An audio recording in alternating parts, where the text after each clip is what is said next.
I'm Allison with Exploration Solo, and today we're going to go over how to pitch a backpacking tent. First things first, let's talk about the parts of a backpacking tent. For the purposes of this video, I'm using a Big Agnes Copper Spur, which is a freestanding tent. That means that it has poles, which help keep it up. So in the bag, you should find a bag with your poles, and there's a smaller bag with the stakes in here too, which we'll pull out in a minute. And then you should also have your actual tent itself, and this is the part with the mesh, and that's going to give you the breathability. And then there should be a third part, which is your rainfly, and this is a solid piece of sil nylon, and this is going to be what goes over the top of the tent, and it's going to protect you from the wind and the rain.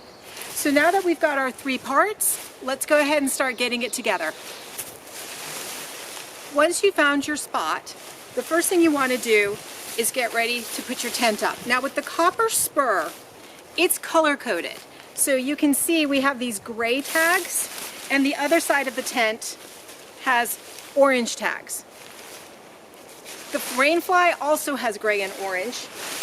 And when I pull the poles out, you'll see the poles have black and orange. So the color coordination is what's going to help make this a lot easier to put up. Other tents have other ways to make it obvious. Some of them narrow quite a bit at the toe, like the Nemo Hornet. In that instance, it's going to be quite obvious looking at it which way everything goes. And some tents, it doesn't matter. So let's go ahead and get it together. First thing I'm going to do is lay this out. So I'm going to find my two gray tabs. I'm going to lay the tent out.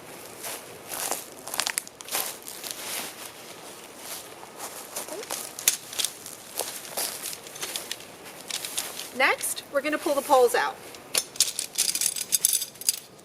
Now with your poles, you're going to find there's a grouping of poles in here that's separated from the others. This is for the rainfly, it's to keep it off the tent. So we're going to put those over there for later. Now it's just a giant Jenga game. So you want to go ahead and get the poles all hooked together, one inside the other.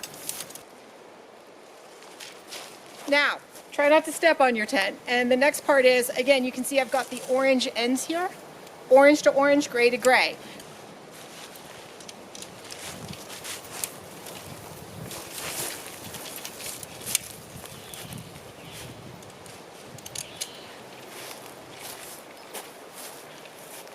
Don't be afraid to bend the poles.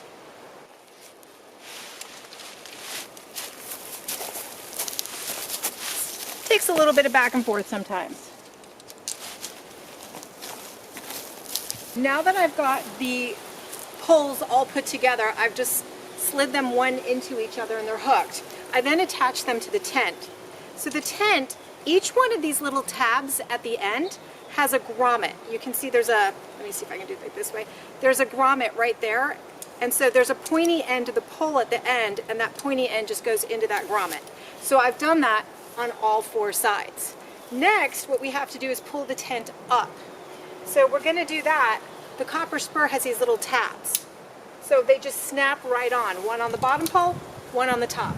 There's two for each section of pole.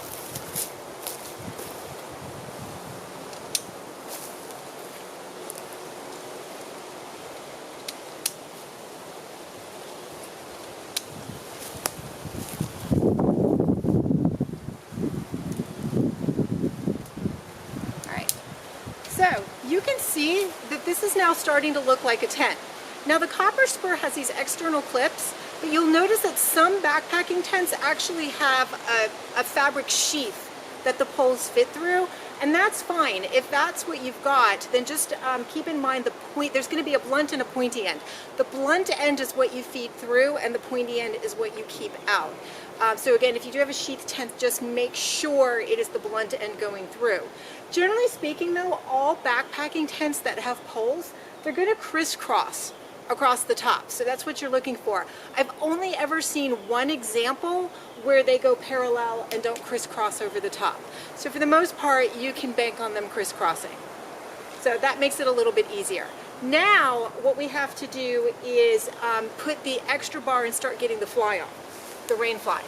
Now, if you remember, we had this extra piece of pole here. And what this does, you want your rainfly to go over your tent, but not touch it. If the fabric from the rainfly touches the fabric from the tent, water will transfer from one to the other and you can get quite a bit of moisture inside your tent. So you want it over, not touching. And this is how the copper spur takes care of that. So this goes over the top, and there's one more clip here, and the clip just hooks here. There are also these side tabs, which help clip it in place. And this is pretty standard with just about any backpacking tent, that there's going to be something on the top to help keep the fly off of the tent. Now we got to put the rainfly on. And this is always fun. Now I've had this tent for quite some time, so I know how this goes. I know it's got the two white parts of the tent are the vestibules that go over, and the two orange parts go here and here. The other thing is I do have my color-coded tabs, but it can take a little bit of doing to figure this out. Now, one thing to keep in mind, inside versus outside, just look for the zippers. So this is the inside of the zipper, because you can see it and you can see the stitching, and this is the outside with the flap. So I know this needs to go the other way around. All right, and then I'm gonna look for my tabs, and here's my gray tab, so I know gray goes this way. Okay. And once you've done your tent several times, you'll get a really good feel for how it goes.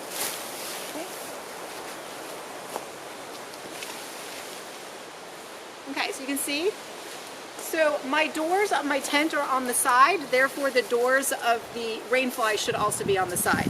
Now, one other thing you should keep in mind, most tents have one more way of keeping the rainfly off of the tent. The inside of the rainfly has this little tag, this little pocket right here, and this goes into that pocket. Now, I would do this before I hook the rainfly to the tent, because this is a tight fit and it's not the easiest thing to do. So I want to take a closer look at the pocket just to show you what I mean by putting the end of the pole in the pocket. So I'm going to unhook this and then we'll do it again. So across the top of the bar you have a seam on your tent usually, and then there's the corner and it comes down to the vestibule. If I flip this inside out, you can see, move all this, there's this black pocket here. It has a hook, and then I can put my finger in, there's a pocket. Now we have the bar that came across and is hooked into the corner. This corner piece here needs to go into this pocket. So we're gonna have to take the pocket, and the first one's gonna go in easy, the second one might require a little bit of pulling. So we're just gonna put it into the pocket. So you can see now I've got the bar into the pocket, and that's going to help just keep the rainfly off of the tent. So now we want to finish hooking the rainfly to the tent. Now, different tents do this different ways, but the copper spur just has a little clip. So you just clip it in. That's all you have to do. So I'm going to go around all four sides and clip it in. Now, some tents have a stake loop on the tent and another one on the rainfly, and you just pull them out to the same distance, and when you stake it, you stake them together. But more and more I am seeing that the tents tend to have the rainfly clip into the bottom of the tent.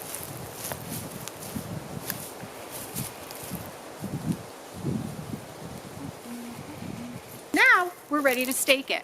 So what I do with the stakes, I just put it through the loop. I like to pull them out at about a 45-degree angle and hook it in that way.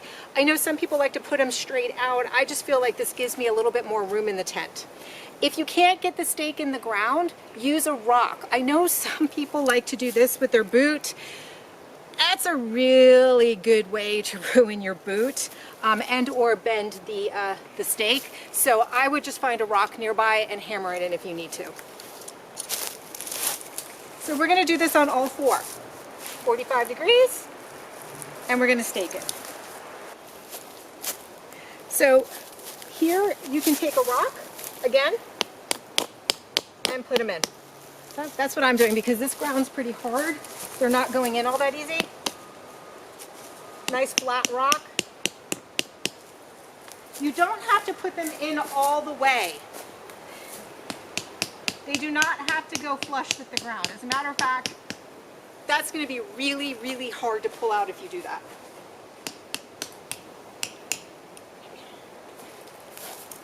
Put that back where we found it. All right, so now we're going to go ahead and stake out our vestibules. So the vestibule is the area where you have a nice covered kind of a porch, think of it, so you can put things and keep them dry but still keep them out of the tent, like maybe your boots, your pack, anything that might be messy. Just going to pull that out. So this also just happens to have a couple of loops here, and we're just going to go through the loops and put that in. Okay. Probably need my rock here too, but for now we're just going to do this. Last but not least, we're going to tighten it. So here, these are pull tabs, I just pull and tighten. Get a nice tight fit on the rainfly.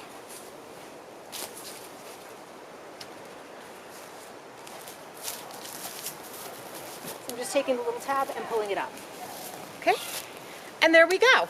The last thing, we're going to go ahead and put the vent up so that all of our hot air can escape and we don't get condensation. So the tent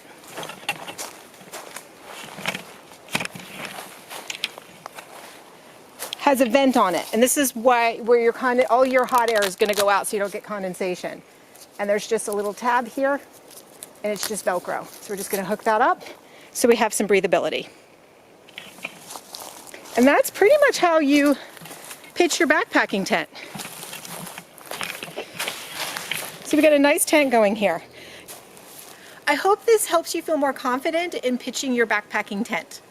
I do recommend pitching it at home first, where you have a less stressed environment and time to figure it out rather than taking it on the trail and having that be the first time you give it a go. It's not that difficult. They are fairly easy to figure out, and once you are comfortable pitching one tent, you can pretty much look at most other tents and figure them out fairly quickly. Have a great backpacking trip and many more adventures.